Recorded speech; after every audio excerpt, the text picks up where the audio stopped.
नमस्कार विद्यार्थी मित्रांनो, आज आपण गणित भाग 2 यामधील दुसरं जे प्रकरण आहे त्याचं नाव आहे पायथागोरसचे प्रमेय। हे प्रकरण आपण अभ्यासणार आहोत।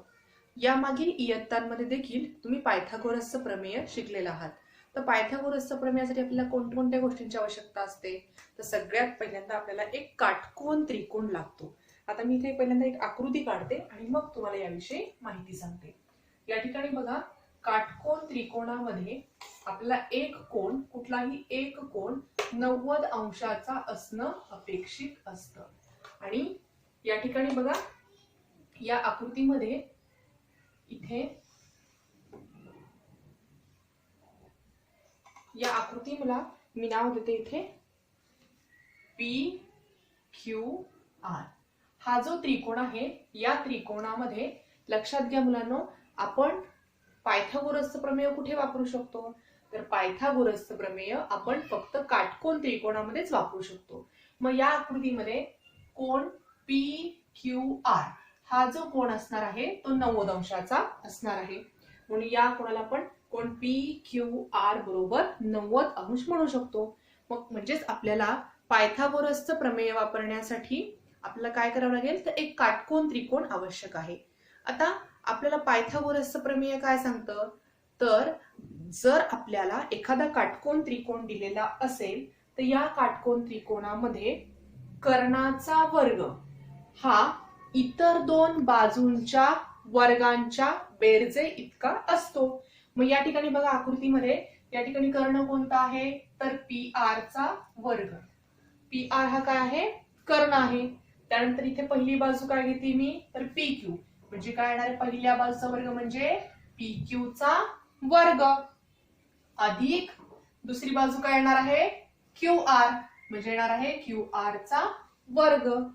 आता लक्षात घ्या मुलांनो, पायथागोरसचे जे प्रमेय आहे ते फक्त आपण काटकोन त्रिकोणामध्येच वापरतो। आणि या आकृतीमध्ये बघा, त्रिकोण PQR हा काटकोन त्रिकोण आहे आणि या काटकोन त्रिकोणामध्ये कर्णाचा वर्ग, कर्ण कोणता आहे?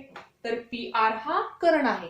कर्णाचा वर्ग हा इतर दोन बाजूंच्या वर्गांच्या बेरजे इतका असतो, म्हणून PR वर्ग बरोबर काय मिळणार आहे आपल्याला? तर पहिली बाजू आहे PQ, म्हणून PQ चा वर्ग। त्यानंतर दुसरी बाजू कोणती आहे? तर QR, म्हणणार आहे QR चा वर्ग। आता मी या आकृतीमध्ये काय करते बघा, या प्रत्येक बाजूची लांबी अनुक्रमे इथे मी A, B आणि C जर घेतली तर या ठिकाणी काय मिळणार आहे बघा, पायथागोरसच्या प्रमेयानुसार कर्णाचा वर्ग म्हणजे येणार आहे PR चा वर्ग बरोबर पहिल्या बाजूचा वर्ग म्हणजे PQ चा वर्ग अधिक दुसऱ्या बाजूचा वर्ग म्हणजे QR चा वर्ग। यामध्ये फक्त आपण या ABC च्या किमती घालू शकतो। मग PR ची लांबी किती घेतली आपण? C, म्हणून इथे येणार आहे C चा वर्ग बरोबर PQ ची लांबी किती आहे? A, म्हणून या ठिकाणी येणार आहे A चा वर्ग अधिक QR ची लांबी किती आहे? B, म्हणून येणार आहे B चा वर्ग। तर अशा प्रकारे आपल्याला जर इथे लांबी दिलेली असेल तर आपण त्या बाजूंची लांबी म्हणजे PQ ची लांबी आपण A घेऊ शकतो, QR ची लांबी B घेऊ शकतो आणि कर्णाची लांबी आपण C जर घेतली तर अशा प्रकारे आपल्याला समीकरण काय मिळेल? C चा वर्ग बरोबर A चा वर्ग अधिक B चा वर्ग। तर या ठिकाणी आपण अशा प्रकारे पायथागोरसचं प्रमेय या काटकोन त्रिकोणामध्ये वापरू शकतो। आता मुलांनो, तुमच्या पाठ्यपुस्तकामध्ये एक नवीन व्याख्या या ठिकाणी दिलेली आहे। ती व्याख्या पहिल्यांदा मी तुम्हाला समजून सांगते आणि मग आपण पुढे जाऊया। बघा, पायथागोरसचे जे प्रमेय आहे ते आपण मागील इयत्तामध्ये पण शिकलो होतो की ते वाक्य असं आहे बघा, काटकोन त्रिकोणामध्ये कर्णाचा वर्ग हा इतर दोन बाजूंच्या वर्गांच्या बेरजे इतका असतो। मी तुम्हाला हे आताच या ठिकाणी या उदाहरणावरून समजावून सांगितलेलं आहे। आता दुसरा जो भाग आहे त्याचं नाव आहे पायथागोरसचे त्रिकूट। आता पायथागोरसचे त्रिकूट नेमकं कशाला म्हणायचं तर त्याची पहिल्यांदा मी इथे माहिती सांगते बघा। तर नैसर्गिक संख्यांच्या त्रिकुटामध्ये जर एका संख्येचा वर्ग हा इतर दोन संख्यांच्या वर्गांच्या बेरजे इतका असेल तर त्याला पायथागोरसचे त्रिकूट म्हणतात। आता लक्षात घ्या मुलांनो, इथं ही व्याख्या दिलेली आहे पायथागोरसच्या त्रिकुटाची. यामध्ये बघा नैसर्गिक संख्या आपल्याला घ्यायच्या आहेत. या 3 नैसर्गिक संख्या घेताना जी संख्या मोठी असेल तिचा जो वर्ग आहे तो वर्ग हा उरलेल्या 2 संख्यांच्या वर्गांच्या बेरजे इतका जर मिळाला तर आपण त्याला पायथागोरसचं त्रिकूट आहे असं म्हणू शकतो. मी त्यासाठी तुम्हाला इथे पाठ्यपुस्तकातील एक उदाहरण सोडवून दाखवणार आहे. चला तर मग आपण ते उदाहरण पाहूयात आणि त्यावरून आपण पायथागोरसचं त्रिकूट आहे की नाही आपण शोधू शकतो. तर या ठिकाणी मी तुम्हाला हे उदाहरण सोडवून दाखवते आणि मग आपण ते त्रिकूट आहे की नाही हे तपासून बघू. बघा उदाहरण दिलेलं आहे 11, 60 आणि 61. या 3 संख्या तुम्हाला दिलेल्या आहेत. आता बघा या संख्यांपैकी सगळ्यात मोठी संख्या कोणती आहे 61. म्हणून पहिल्यांदा काय करायचं 61 चा वर्ग. आता 61 चा वर्ग काय येणार आहे तर इथे लक्षात घ्या म्हणजे 61 चा 2दा गुणाकार आपल्याला करायचा आहे. आता या ठिकाणी मी 61 चा गुणाकार या बाजूला तुम्हाला करून दाखवते. 61 गुणिले 61. इथं 1 ने जर 61 ला गुणलं तर 61च मिळणार आहे. 0 6 ने 1 ला गुणलं तर येणार आहे 6 6 6 36 आणि याची फक्त आपण काय करतो बेरीज म्हणजे इथे येणार आहे 1 6 6 12 इथे हातचाला 1 इथे येणार आहे 7 म्हणजे काय मिळालं आपल्याला याचा वर्ग 3721. अशा प्रकारे आपल्याला इथे 61 चा वर्ग मिळाला 3721. आता उरलेल्या ज्या 2 संख्या आहेत ना त्या 2 संख्यांचा पहिल्यांदा आपण वर्ग करूया. म्हणजे पहिली संख्या आहे 11 म्हणून 11 चा वर्ग म्हणजे काय आहे 11 चा 2दा गुणाकार. 11 चा वर्ग असतो 121. हा गुणाकार तुम्ही करून पाहू शकता तो येतो 121. त्यानंतर 60 चा वर्ग. आता 60 चा वर्ग म्हणजे काय येणार आहे 60 चा 2दा गुणाकार. या ठिकाणी येणार आहे बघा 6 6 36 आणि इथे 2 शून्य म्हणजे 60 आणि 60 चा गुणाकार येणार आहे 3600. तर अशा प्रकारे बघा आपण काय केलं 3ही संख्यांचे वर्ग आपण घेतलेले आहेत. आता मी या ठिकाणी काय करते याला समीकरण 1 म्हणते आणि इथे याला समीकरण 2 म्हणते आणि याला समीकरण 3 म्हणते. आता बघा इथे सगळ्यात मोठी संख्या कोणती आहे 11 60 आणि 61. या 3 संख्यांमध्ये मोठी संख्या आहे 61. म्हणून मी काय करते तर इथं खाली पहिल्यांदा 61 चा वर्ग बरोबर किती आलाय आता 3721 आले आहे. याला आपण समीकरण 1च म्हणते. तेच समीकरण खाली लिहिले फक्त. आता आपल्याला काय करायचंय या उरलेल्या 2 संख्या ज्या आहेत त्यांच्या वर्गांची बेरीज आपण घेऊयात. मग या ठिकाणी बघा पहिल्यांदा काय करायचं मग 11 चा वर्ग अधिक 60 चा वर्ग यांची बेरीज आपल्याला करायची. मग 11 चा वर्ग किती आहे 121 अधिक 60 चा वर्ग आहे 3600. यांची बेरीज आपल्याला फक्त करायची आहे. तर बेरीज करताना इथे 1 आणि 0 येणार आहे 1 इथे 2 आणि 0 2 6 आणि 1 7 आणि इथे येणार आहे 3. आता बघा इथे तुम्हाला या समीकरणाला आपण 4 म्हणूया म्हणजे तुम्हाला काय मिळालं 11 चा वर्ग अधिक 60 चा वर्ग यांची बेरीज किती मिळाली 3721. तर बघा मग या ठिकाणी समीकरण 1 मध्ये बघा आपण मोठी संख्या जी घेतली होती मोठ्या संख्येचा वर्ग मिळाला होता 3721 आणि उरलेल्या 2 संख्यांच्या वर्गांची बेरीज आपण या ठिकाणी काढली ती पण काय मिळाली 3721. मग या दोन्ही संख्या आपल्याला कशा मिळालेल्या आहेत सारख्या मिळालेल्या आहेत. म्हणून या ठिकाणी आपण या दोनही समीकरणांवरून काय म्हणू शकतो तर मोठ्या संख्येचा वर्ग हा इतर 2 संख्येच्या वर्गांच्या बेरजे इतका आहे. म्हणून आपण काय म्हणू शकतो बघा म्हणून समीकरण 1 आणि 4 वरून आपण लिहू शकतो 61 चा वर्ग बरोबर 11 चा वर्ग अधिक 60 चा वर्ग. याला कारण लिहू शकता तुम्ही समीकरण 1 व 4 वरून. हे का लिहू शकलो आपण कारण या दोन्हींच्या किमती आपल्याला सारख्या मिळालेल्या आहेत.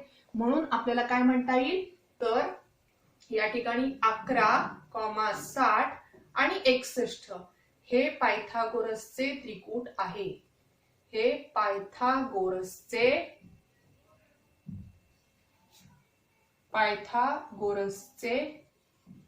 त्रिकूट आहे. जर आपल्याला या दोनही किमती सारख्या मिळाल्या तरच आपण म्हणू शकतो की ते पायथागोरसचं त्रिकूट आहे. अन्यथा आपल्याला त्या ठिकाणी ते पायथागोरसचं त्रिकूट नाही असं म्हणावं लागेल. आता या ठिकाणी मी आणखीन एक उदाहरण तुम्हाला समजावून सांगणार आहे. चला तर मग आपण पुढील उदाहरण बघूया. तर या हे इथे सुद्धा तुम्हाला 3 संख्या दिलेल्या असतील आणि त्या 3ही संख्या पायथागोरसचं त्रिकूट आहेत की नाही हे तुम्हाला पाहायचं आहे. तर तुमच्या पाठ्यपुस्तकामध्ये अशी काही त्रिकूट दिलेली आहेत बघा, त्यापैकीच मी एक त्रिकूट या ठिकाणी तुम्हाला घेते बघा. इथे मोठी संख्या जी आहे त्यातलंच घेते, 24, 25 आणि 7. तर या ठिकाणी लक्षात घ्या मुलांनो, तुम्हाला 24, 25 आणि 7 या 3 संख्या दिलेल्या आहेत आणि या संख्यांवरून हे पायथागोरसचं त्रिकूट आहे की नाही आपल्याला शोधायचं आहे. मग त्यासाठी आपण काय करणार, तर सगळ्यात मोठी संख्या घ्यायची पहिल्यांदा 25. मग या ठिकाणी 25चा वर्ग म्हणजेच काय करणार, 25चा 2दा गुणाकार. इथे बघा 25चा वर्ग येतो 625. तुम्ही गुणाकार करून पाहू शकता. या ठिकाणी याला समीकरण 1 म्हणते. त्यानंतर कोणती संख्या आहे, 24. मग 24चा वर्ग आपल्याला करायचा आहे. इथे येणार आहे 24 गुणिले 24. इथे 24 चौक 96, हच्चाले 9, 24 दुने 48 आणि 9 त्या ठिकाणी 57 म्हणजे येणार आहे 576. म्हणून याला आपण समीकरण 2 म्हणूयात. आणि उरलेली संख्या कोणती आहे, 7. मग 7चा वर्ग म्हणजेच काय येणार आहे, 7चा 2दा गुणाकार, तो येणार आहे 7 7 49. याला तिसरं समीकरण म्हणूयात. आता आपल्याला काय करायचं आहे, मोठ्या संख्येचा वर्ग आहे 625 म्हणून 25चा वर्ग आपल्याला किती मिळाला आहे, 625. मी समीकरण 1च म्हणते ह्याला. त्यानंतर काय करायचं, या 2 उरलेल्या संख्येच्या वर्गांची बेरीज म्हणजेच 24चा वर्ग अधिक 7चा वर्ग. आता 24चा वर्ग किती आलाय, 576 अधिक 7चा वर्ग आहे 49. मग याची बेरीज आपण करूयात. किती ते बघा, 9 6 15, आजचा आला 1, 7 आणि 5 12, आजचा आला 1, 5 आणि 1 6 म्हणजे 625. याला समीकरण 4 म्हणूयात. आता बघा बरं, समीकरण 1 मध्ये 25चा वर्ग मिळालाय 625, 24चा आणि 7चा वर्ग यांची जर आपण बेरीज केली तर ती पण किती मिळाली आहे, 625. म्हणून आपण समीकरण 1 आणि 4 मध्ये काय म्हणू शकतो, म्हणून 25चा वर्ग बरोबर 24चा वर्ग अधिक 7चा वर्ग. समीकरण 1 व 4 वरून. अशा प्रकारे बघा मुलांनो, आपल्याला समीकरण 1 आणि 4 वरून काय मिळालंय, तर 25चा वर्ग हा इतर दोन संख्यांच्या वर्गांच्या बेरजे इतका मिळालेला आहे.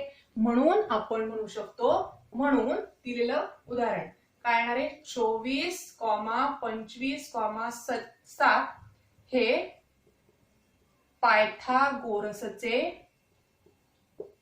त्रिकूट आहे.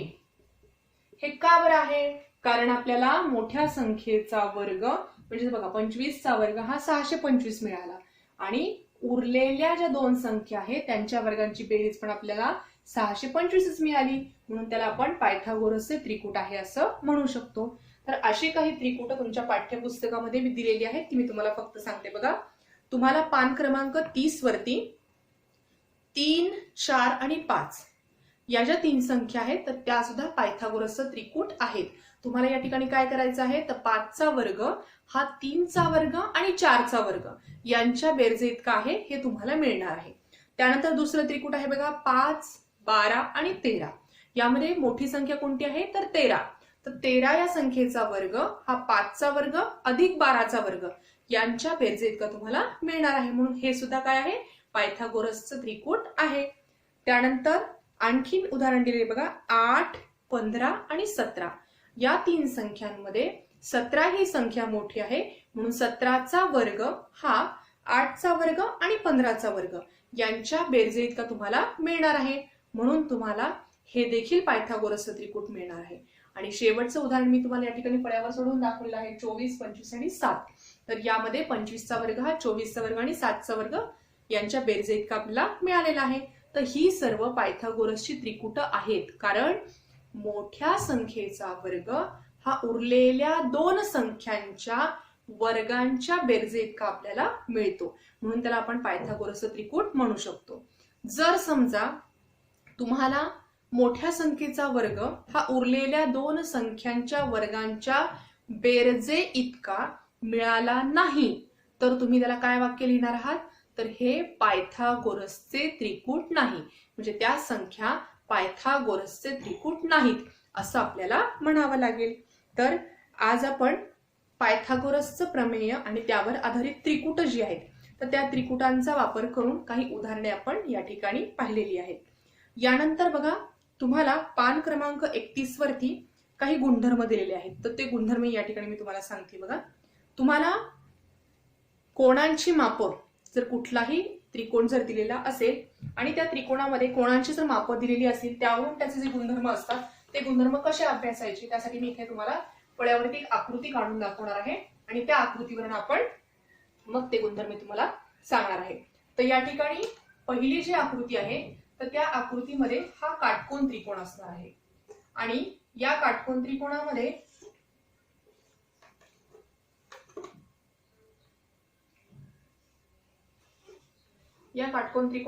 तुम्हाला कोणांची मापं दिलेली आहेत. तर या ठिकाणी हा जो कोण आहे तो 90 अंशाचा आहे. हा कोण तुम्हाला 30 अंशाचा, मी ABC अशी नावं देते. तर या ठिकाणी तुमच्या पाठ्यपुस्तकामध्ये वेगळी नावं आहेत तर तुम्ही तीही नावं दिली तरी चालतील. या ठिकाणी 60 अंशाचा कोण घेतलाय, इथे 30 अंशाचा कोण घेतलाय. ही पाठ्यपुस्तकातलीच नावं तुम्हाला या ठिकाणी देते म्हणजे तुम्हाला समजायला सोपं जाईल. या ठिकाणी तुमच्या पाठ्यपुस्तकामध्ये L, M आणि N ही नावं घेतलेली आहेत. आता इथे लक्षात घ्या मुलांनो, या आकृतीमध्ये आपण हा 30 अंश, 60 अंश आणि 90 अंशाचा एक काटकोन त्रिकोण काढलेला आहे. तर या आकृतीमध्ये जो गुणधर्म आहे बघा, तो गुणधर्म मी तुम्हाला या ठिकाणी सांगते. तर काटकोन त्रिकोणाचे लघुकोन 30 अंश आणि 60 अंश असतील. आता या आकृतीमध्ये बघा, त्रिकोण LMN मध्ये कोण L जो आहे तो किती मापाचा आहे, 30 अंश मापाचा. कोण N किती मापाचा आहे, 60 अंश मापाचा. आणि कोण M किती आहे, 90 अंश मापाचा. तर या ठिकाणी 30 अंश आणि 60 अंश हे लघुकोन जर दिलेले असतील तर 30 अंश मापाच्या कोणासमोरील बाजू ही कर्णाच्या निम्मी असते. आता बघा, 30 अंश कोणासमोरची बाजू कोणती आहे, MN. म्हणजेच MN या बाजूची लांबी कर्णाच्या निम्मी असते. कर्ण कोणता आहे, तर LN हा कर्ण आहे. मग या LN कर्णाच्या किती असते, निम्मी असते. हा गुणधर्म या ठिकाणी आहे बघा. जर तुम्हाला दिलेला काटकोन त्रिकोण 30 अंश, 60 अंश आणि 90 अंशाचा जर असेल तर त्या ठिकाणी 30 अंश कोणासमोरची बाजू म्हणजेच MN ही बाजू कर्णाच्या 1/2 पट असते. आणि दुसरा गुणधर्म काय आहे, तर 60 अंश मापाच्या कोणासमोरील बाजू ही कर्णाच्या वर्गमुळात 3/2 पट असते. आता बघा, आकृतीमध्ये हा जो 60 अंश मापाचा कोण आहे त्याच्या समोरची बाजू कोणती आहे, LM. म्हणून LM या बाजूची लांबी ही कर्णाच्या, कर्ण कोणता आहे, LN, कर्णाच्या वर्गमुळात 3/2 पट असते. आता मी थोडंसं इथे 30 अंशाचा कोण आणि इथे 60 अंशाचा कोण ही माप लिहिते म्हणजे तुमच्या लक्षात येईल. बघा, मी हे गुणधर्म पुन्हा एकदा सांगते. जर तुम्हाला काटकोन त्रिकोण दिलेला असेल आणि या काटकोन त्रिकोणाला 30 अंश, 60 अंश आणि 90 अंश अशी जर मापं त्या ठिकाणी त्रिकोणामध्ये दिलेली असतील तर 30 अंश कोणासमोरची बाजू म्हणजेच आकृतीमध्ये बघा, 30 अंश कोणासमोरची बाजू MN ही नेहमीच कर्ण LN त्याच्या कशी असणार आहे, निम्मी. निम्मी म्हणजेच 1/2 असणार आहे. त्यानंतर 60 अंश कोणासमोरची बाजू LM ही कर्ण LN चे किती पट असणार आहे, तर वर्गमुळात 3/2 पट असणार आहे. तर हे दोन गुणधर्म तुम्हाला लक्षात ठेवायचे की 30 अंश कोणासमोरची बाजू कर्णाच्या निम्मी असते. त्यानंतर 60 अंश कोणासमोरची बाजू कर्णाच्या वर्गमुळात 3/2 पट असते. तर हे गुणधर्म तुम्हाला या ठिकाणी लक्षात ठेवायचे आहेत. यावर आधारित उदाहरणे आपण पाहणारच आहोत. पण हे दोन गुणधर्म काय आहेत, तर 30 अंश कोणासमोरची बाजू ही कर्णाच्या निम्मी असते आणि 60 अंश कोणासमोरची बाजू ही कर्णाच्या कशी असते, वर्गमुळात 3/2 पट असते. आता हे 2 गुणधर्म आपण एका आकृतीमध्ये अभ्यासले. यानंतर आपण पुढचे जे गुणधर्म आहेत तर ते पाहणार आहोत. त्यासाठी मी तुम्हाला इथे फळ्यावरती एक आकृती काढते आणि त्या आकृतीवरून आपण त्या गुणधर्मांकडे जाणार आहोत. तर अशा प्रकारे